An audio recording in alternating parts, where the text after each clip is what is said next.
La mayoría de la gente aprende la Revolución Americana como una historia de ideales, un enfrentamiento por la libertad, impuestos sin representación y el nacimiento de una nueva nación forjada por la filosofía. Pero si se observa con atención, más de cerca de lo que la mayoría de los libros de texto se atreven a hacerlo, se encontrará una historia diferente. Bajo los discursos, bajo los panfletos, bajo la mitología patriótica, se escondía una verdad más silenciosa. La relación financiera entre Gran Bretaña y sus colonias había dejado de tener sentido. Y cuando las matemáticas dejan de funcionar, el imperio tampoco. Estados Unidos no se rebeló por consignas. Se rebeló porque la base económica del sistema colonial se había vuelto insostenible.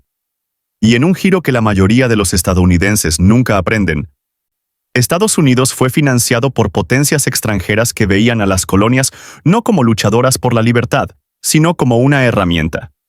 Bienvenidos a The Financial Historian, donde el dinero, el poder y la historia se entrecruzan.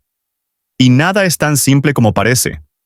Para entender por qué las colonias se separaron, hay que empezar varias décadas antes de 1776. Gran Bretaña acababa de ganar la Guerra de los 7 Años, un conflicto tan costoso que casi vació el tesoro británico. La victoria tuvo un precio: una deuda nacional masiva, intereses desorbitados y una clase política en Londres desesperada por recaudar ingresos. Y su solución era simple. Si defender el imperio era costoso, las colonias debían pagar por el privilegio de ser defendidas. Impuestos que apenas existían se multiplicaron repentinamente. Los aranceles aumentaron. Las regulaciones se endurecieron. El Parlamento no lo vio como opresión, lo vio como contabilidad. Pero las colonias vieron algo más. Un gobierno que las exprimió para obtener ingresos, mientras las excluía del sistema financiero británico. Desde la perspectiva británica, las colonias eran activos. Desde la perspectiva estadounidense, eran rehenes. La estructura económica que vinculaba a las colonias con Gran Bretaña era el mercantilismo, un sistema en el que las colonias existían para enriquecer a la metrópoli.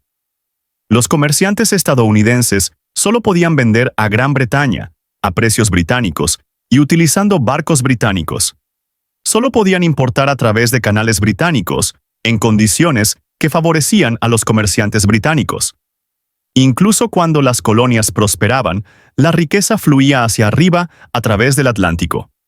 Y cuando Gran Bretaña necesitaba dinero, las colonias se convertían en un cómodo cajero automático sin límite de retiro. Pero nada desestabilizaba más a las colonias que el control británico sobre su moneda. La mayoría de los estadounidenses hoy en día nunca han oído hablar de las leyes monetarias de 1751 y 1764. Pero se podría decir que fueron más explosivas que la ley del té o la ley del timbre. A las colonias se les prohibió legalmente imprimir su propio papel moneda. Sin moneda local, el crédito se evaporó. Las deudas se dispararon. Los agricultores y comerciantes luchaban por pagar a los acreedores británicos porque, literalmente, no podían conseguir suficiente moneda aceptable. Un economista moderno lo llamaría deflación. Una escasez de dinero que causa una contracción económica. Si bien es una versión colonial, para quienes la vivieron, era una sensación de asfixia. Imaginen dirigir un negocio donde no se les permite usar la moneda de la que depende su propia economía.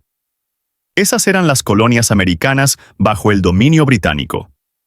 Y mientras los colonos comunes luchaban, las élites sufrían una presión diferente.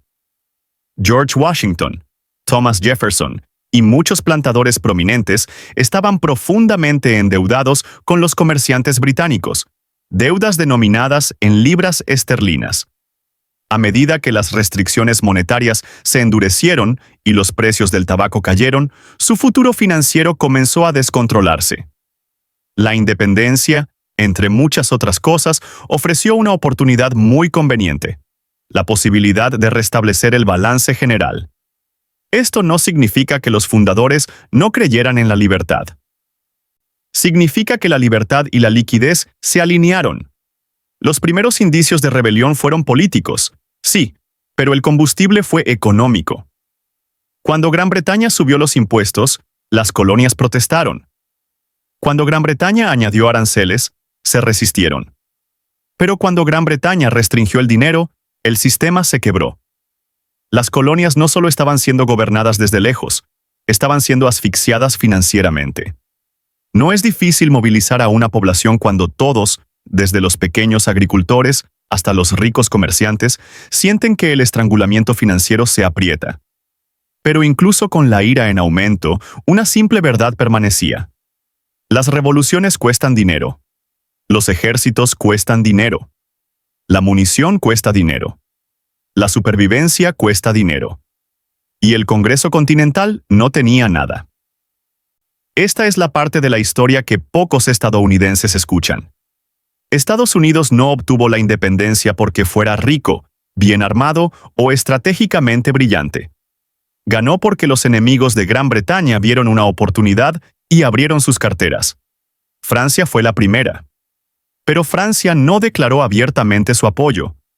En cambio, el ministro de Asuntos Exteriores francés ayudó a crear una empresa comercial falsa llamada Roderigue Hortales & Co., una fachada corporativa diseñada para la financiación encubierta, los envíos camuflados y el contrabando de armas. El cerebro detrás de esto fue Pierre Beaumarchais, más conocido como el dramaturgo G.H., quien escribió El Barbero de Sevilla. Su trabajo secundario consistía en enviar en secreto pólvora, rifles, ropa y oro a los rebeldes estadounidenses, cargamentos etiquetados como bienes comerciales ordinarios. Francia no apoyaba la democracia. Francia atacaba a Gran Bretaña sin declarar la guerra. España siguió una estrategia similar. Incapaces de apoyar abiertamente una rebelión contra otra monarquía, los funcionarios españoles canalizaban plata a través de La Habana. Desde allí, llegaba al ejército continental a través de comerciantes como la familia Gardocki. Los intereses de España no eran ideológicos. Querían vengar las victorias británicas anteriores y esperaban debilitar la posición británica en el Caribe. Luego llegaron los holandeses. En ese momento, Ámsterdam era la capital financiera de Europa. Los banqueros holandeses, especialmente casas como Hope & Co. y Van Staphorst, trataron la rebelión estadounidense como un instrumento financiero de alto riesgo y alta rentabilidad. Extendieron crédito, compraron bonos estadounidenses y legitimaron discretamente la presencia financiera de Estados Unidos en el escenario internacional. Para ellos, la independencia no era un movimiento político, sino una oportunidad de inversión especulativa. Pero quizás más interesantes fueron los financieros dentro de las colonias. Silas Deane, el primer diplomático en la sombra de Estados Unidos, negoció acuerdos de armas con Francia incluso antes de que las colonias declararan su independencia. Robert Morris, el comerciante más rico de Filadelfia, se convirtió esencialmente en el Banco Central de la Revolución, financiando personalmente las operaciones militares y utilizando su reputación para obtener préstamos privados cuando el Congreso no podía. Y luego estaba Haim Salomon, un inmigrante judío polaco cuyas redes financieras en Nueva York y Filadelfia convertían préstamos extranjeros en efectivo, extendían crédito al gobierno y mantenían solvente al ejército de Washington durante sus momentos más difíciles. Mientras los generales ganaban batallas, Salomon mantenía viva la guerra. Estos hombres no aparecen en los carteles del 4 de julio. Pero sin ellos, la revolución se derrumba antes de comenzar. A medida que el dinero fluía desde Europa y el Caribe, la revolución se transformó de un levantamiento desesperado en un proyecto geopolítico viable. Pero la financiación extranjera trajo consecuencias que los fundadores aún no comprendían. Los préstamos nunca son gratis. La deuda crea apalancamiento. Y las colonias americanas, en su lucha por la independencia, se vinculaban discretamente a nuevos patrocinadores financieros. Francia, España y los Países Bajos no donaban fondos por admiración moral a la libertad colonial. Realizaban inversiones geopolíticas, debilitando estratégicamente a Gran Bretaña, comprando influencia dentro de un futuro gobierno estadounidense y posicionándose para beneficiarse del colapso del poder británico. Los fundadores hablaban el lenguaje del idealismo. Sus acreedores hablaban el lenguaje de la oportunidad. Dentro de las colonias, estos préstamos extranjeros transformaron la estructura misma de la guerra. El Congreso emitió papel moneda, Continentals, cuyo valor se desplomó a medida que la inflación arrasaba la economía. A los soldados se les pagaba con billetes que perdían poder adquisitivo mes a mes.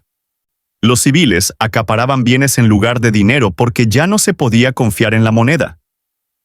De este caos surgió una clase especulativa que compraba bonos del gobierno por una miseria, apostando a que la nueva nación algún día los rescataría a su valor total. Era una apuesta financiera envuelta en una apuesta política. Pero cuando la apuesta dio sus frutos, creó fortunas de la noche a la mañana y sentó las bases de las altas finanzas estadounidenses. La revolución no solo forjó un país, sino una clase acreedora, una élite inversora temprana cuya riqueza nació del riesgo, la escasez y la previsión. Y, sin embargo, ganar la guerra fue solo el primer paso. Estados Unidos emergió victorioso, pero profundamente endeudado. Sus préstamos extranjeros eran enormes. Sus finanzas internas eran inestables. Su papel moneda se estaba desintegrando. La independencia trajo soberanía, pero la soberanía trajo obligaciones, especialmente para las naciones que financiaron la rebelión. Los nuevos Estados Unidos no podían simplemente elaborar su propia política exterior basándose en principios filosóficos. Su comportamiento internacional estaba limitado por la situación actual. Francia, que aún tenía grandes deudas con Estados Unidos, esperaba acuerdos comerciales favorables. España presionó a Estados Unidos para que limitara su expansión hacia el oeste y negociara el acceso al río Mississippi.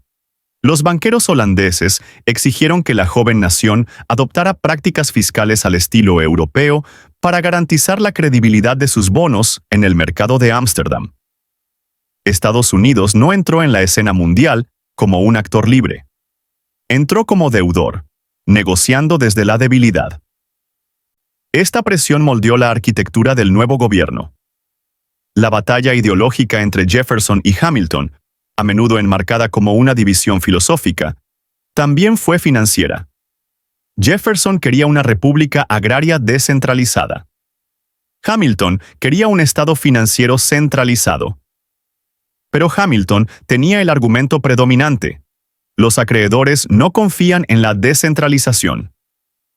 Los prestamistas extranjeros no extenderían crédito a una confederación de estados poco definida, sin un flujo de ingresos unificado, sin naciones sistema bancario nacional y sin garantía de reembolso. Para asegurar la reputación de Estados Unidos en los mercados globales, Hamilton impulsó la asunción de las deudas estatales, la creación de un banco nacional, la autoridad federal sobre los impuestos y un gobierno central fuerte. Estados Unidos no eligió el sistema de Hamilton simplemente porque Hamilton fuera persuasivo. Lo eligió porque sus acreedores exigían estabilidad. La deuda no solo moldeó la política estadounidense, sino también su ideología. Las consecuencias también se manifestaron a nivel nacional. Para pagar a los acreedores europeos, el gobierno federal inicial necesitaba ingresos, lo que significaba impuestos. Impuestos federales reales y exigibles. Y cuando esos impuestos llegaron a los agricultores fronterizos, en forma de un impuesto sobre las bebidas destiladas, Estados Unidos experimentó su primera rebelión interna, la rebelión del whisky. La ironía era evidente.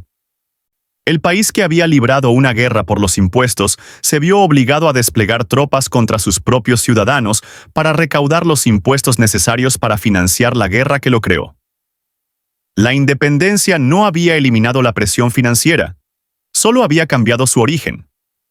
La deuda incluso influyó en la neutralidad estadounidense.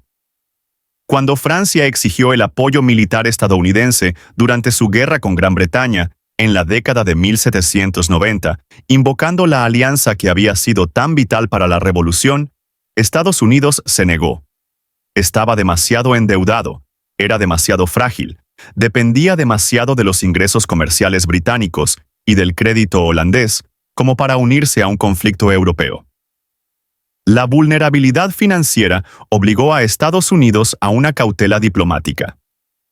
Una nación nacida gracias a la financiación extranjera se enfrentaba ahora a un mundo donde sus acreedores y socios comerciales podían arrastrarla a crisis que no podía permitirse.